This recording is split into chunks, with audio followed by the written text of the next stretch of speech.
घुसपैठी है दर्शकों। सिर्फ इतना नहीं, उत्तर प्रदेश में बिना दस्तावेज ठिकाना बनाना मुश्किल हो गया है। क्यों कह रहा हूं ऐसा? क्योंकि योगी सरकार घुसपैठियों पर काफी सख्त नजर आ रही है। योगी से बचने के लिए फर्जी दस्तावेज तक बनवा रहे हैं ये। आपको यह भी बता दूं कि यूपी के अलग अलग जिलों में पूरा नेटवर्क फैला हुआ है इनका। रायबरेली से दस्तावेज बनवाने का खुलासा हो गया है और इस मामले को लेकर सलोन कस्बे से 20,000 की जो आबादी है, वहां से खेल सामने है। यहां पर पते कितने? 19,184 जन्म प्रमाण पत्र बना दिए। इतने तो लोग भी नहीं है।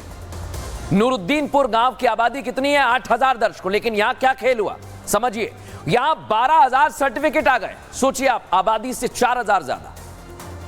और एक और गांव पलाही, जहां एक मुस्लिम परिवार रहता है दर्शकों, लेकिन कितने सर्टिफिकेट बनाए? चौंक जाएंगे आप।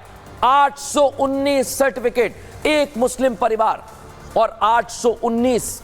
आप सोचिए कि यह खेल कैसे चल रहा था। लेकिन हमने कहा आपको डरिए मत, क्योंकि आज हमने इसका खुलासा किया है। एक सच्चाई आपके सामने लाना बहुत बड़ी हमारी जिम्मेदारी है और हम इसे पूरा कर रहे हैं। अपनी जिम्मेदारी निभाते हुए हमारे सहयोगी उस शख्स तक पहुंचे हुए हैं जिसने इस पूरे मामले का खुलासा किया दर्शकों।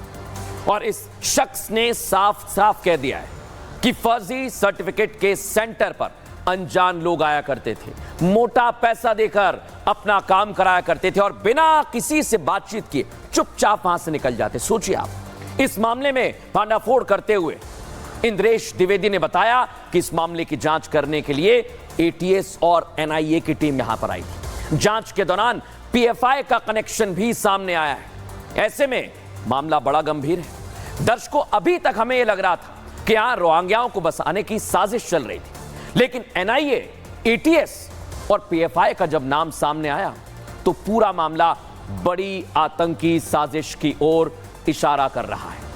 लेकिन अब उसी शख्स यानी इंद्रेश द्विवेदी क्या कह रहे हैं, कैसे यह खुलासा हुआ, सुनिए जरा उन्हें ध्यान से। जी जरा किस्सा बताइए कि क्या है ये जन्म प्रमाण पत्र से जो फर्जी जन्म प्रमाण पत्र बनाए जाते हैं, जो देश के बाहरी लोगों के हैं, अन्य प्रांतों के हैं, उनके जन्म प्रमाण और मृत्यु से संबंधित है। इसमें कई गांव ऐसे हैं जहां जैसे गांव की संख्या अगर 1,000 है तो वहां 2,000 फर्जी जन्म प्रमाण पत्र बन चुके हैं। और इस मामले में एटीएस भी जांच कर रही है और इसके पहले भी एनआईए भी एक गाँव पालीपुर आ चुकी है, जिसमें कहीं केरला में और कहीं कुछ कनेक्शन था, तो वो पहले से ही जाँच चल रही है उसमें। विषय में बताइए, जिन गांवों की आबादी कितनी है, कितना अंतर है, एक एक गांव के बारे में बताइए। जैसे एक गांव है नूरुद्दीनपुर, जहां सबसे अधिक बना हुआ है। उस गांव की आबादी 7,000 है, वहां 10,000 फर्जी प्रमाण पत्र बन गए हैं। दूसरा एक गांव है पालीपुर, जहां पालीपुर में एक ही घर मुस्लिम है, लेकिन वहां पे कम से कम 2,000 प्लस फर्जी जन्म प्रमाण पत्र बन चुके हैं। जी, अभी क्या लगता है ये पूरे मामले के कनेक्शन है और इलाके के लोग कितने सहमे हुए हैं, क्योंकि इसी पते से, इस इलाके के पतों से इतने फर्जी एड्रेस बनाए गए हैं? देखिए, ये देश की सुरक्षा संप्रभुता से जुड़ा हुआ मामला है। इस क्षेत्र की डेमोग्राफी चेंज करने का प्रयास किया जा रहा है। इसमें हम लोगों को जो पूर्ण विश्वास है कि इससे आतंकवादी कनेक्शन है, पीएफआई कनेक्शन है, इसकी जांच होना बहुत जरूरी है। तो देखा आपने दर्शकों कैसे खुलासा हो रहा है। लेकिन अभी यह मामला खत्म नहीं हुआ है। ऐसा मैं क्यों कह रहा हूं? क्योंकि समाज और देश के प्रति हम अपनी जिम्मेदारी को समझते हैं। हम हमेशा दोनों पक्ष दिखाने पर भरोसा करते हैं। यही वजह है कि हमारी टीम इंद्रेश द्विवेदी की बात सुनकर वापस नहीं लौटी। हमने यह तय किया कि हम सेंटर चलाने वाले जीशान के परिवार का पक्ष भी जानेंगे। इस मकसद से हम जीशान के घर पहुंच गए, दरवाजे पर दस्तक दे दी, लेकिन किसी ने भी जीशान के परिवार के शख्स ने बात करने के लिए कोई बाहर नहीं आया। कुछ भी उन्होंने रिस्पॉन्स नहीं दिया। आपको दिखाते हैं, अजय दुबे हमारे सहयोगी वहां पहुंचे तो क्या हुआ, देखिए जरा।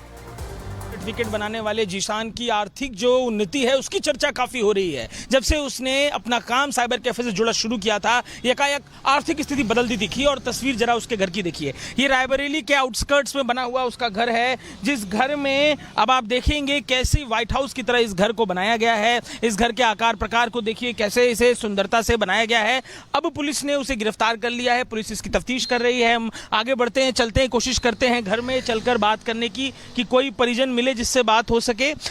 ये घर है उसका, हाजी रियाज खान लिखा हुआ है घर में, बाहर जो बोर्ड लगा हुआ है। एक बार फिर घर की तस्वीर को देखिए। पिछले दिनों जिस तरीके से पूरा ये मामला का खुलासा होता है, अब पुलिस तफ्तीश कर रही है। हम कोशिश करते हैं कि घर में किसी से बात हो सके। कोई है जी?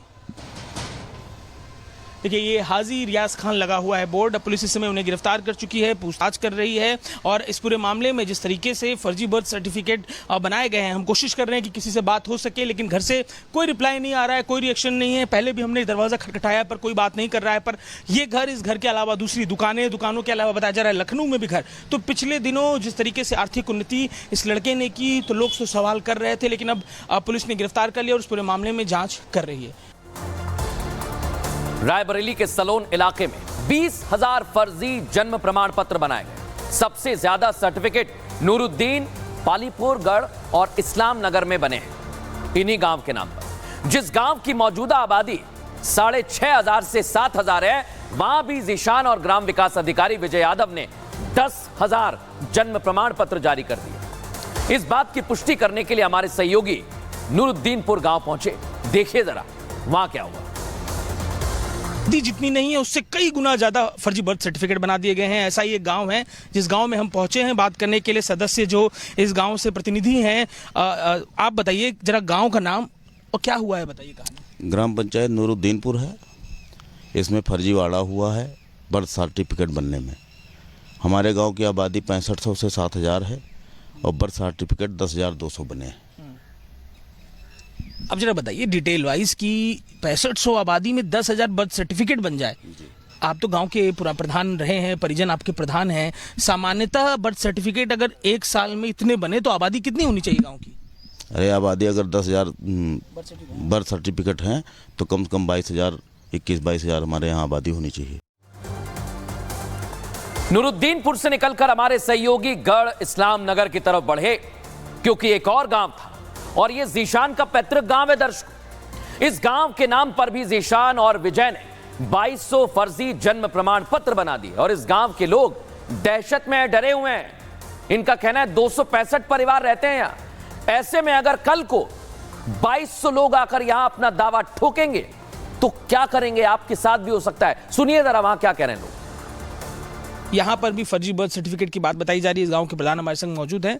ये पूरे रायबरेली में फर्जी बर्थ सर्टिफिकेट की बात हो रही है। जरा बताइए आपके यहाँ का क्या आंकड़ा है? हमारे यहाँ का 265 जो है परिवार जो जन्म मृत्यु का पंजीयन रजिस्टर है उसमें जन्म मृत्यु 265 पंजीकृत है जो यहाँ के निवासी हैं, यहाँ के मरने वाले हैं।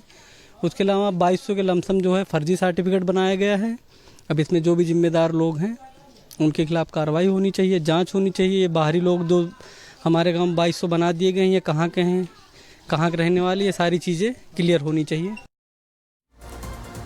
अब यहां से ये खेल आगे बढ़ गया दर्शकों, क्योंकि जैसे इसका खुलासा हुआ तो इसकी गूंज लखनऊ तक सुनाई दी और विधानसभा में इस मामले को लेकर हंगामा हुआ है।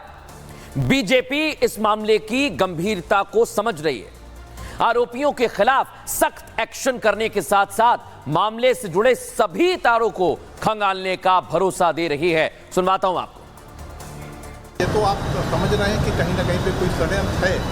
इसी तरीके से षड्यंत्र चुनाव में भी हुए हैं, लेकिन सरकार हर चीज़ को गंभीरता देती है और ये योगी सरकार है कि छोटे छोटे मामलों को ये गंभीरता से लेकर देखना फिर कार्रवाई होगी और अखबारों में आ गया है। मुझे लगता है कि जाँच की प्रक्रिया भी अब शुरुआत हो चुकी है। जी, अब उस पर भैया देख लेना चाहिए, हमें पूरा जानकारी नहीं है। जांच करके जो लोग दोषी हैं उनके खिलाफ कार्रवाई नहीं होना चाहिए। कई लोगों के नाम इसमें और सामने आ सकते हैं। दर्शकों, देखना होगा अब जांच कहां तक जाएगी। बहरहाल अगली आज की हमारी बड़ी खबर, सड़क पर छात्र और पानी में सियासत। ऐसा मैं क्यों कह रहा हूं दर्शकों? क्योंकि दिल्ली में जो घटना घटी पूरे देश में उसकी गूंज है। क्योंकि आप भी अपने बच्चों को दिल्ली पढ़ने के लिए भेजते होंगे, लेकिन दिल्ली के कोचिंग सेंटर में सिस्टम की लापरवाही ने 3 बच्चों की जिंदगी छीन ली और इतनी बड़ी लापरवाही की जिम्मेदारी लेने वाला कोई नहीं है। एमसीडी ने इस मामले में एक इंजीनियर को बर्खास्त कर दिया, एक असिस्टेंट इंजीनियर को सस्पेंड कर दिया। उधर दिल्ली पुलिस ने भी अब तक 7 लोगों की गिरफ्तारी की। दिल्ली पुलिस ने पानी में तेजी से कार चलाने वाले युवक तक को गिरफ्तार कर लिया, उसकी कार जब्त कर ली। अब अगर देखा जाए तो इस हादसे से जुड़े हुए हर शख्स पर कार्रवाई हो रही है। सिर्फ बीजेपी और आम आदमी पार्टी अपनी जवाबदेही से बच रहे हैं। और आज देखिए प्रदर्शन हुआ है। बारिश के लिए भगवान तक को जिम्मेदार ठहरा देंगे सियासत, लेकिन आज यहां पर बीजेपी और उनके कार्यकर्ता बड़ी संख्या में सड़कों पर उतरे और आज प्रदर्शन किया है, कार्रवाई की मांग की जा रही है। यह मामला संसद में भी उठा है दर्शकों। लेकिन अब देखना यही है कि इस मामले में कब और कैसे कार्रवाई की जाती है। फिलहाल न्यूज का एक्सट्रीम इतना ही। कल फिर हाजिर होंगे रोचक और जानकारी भरी खबरों के साथ। नमस्कार।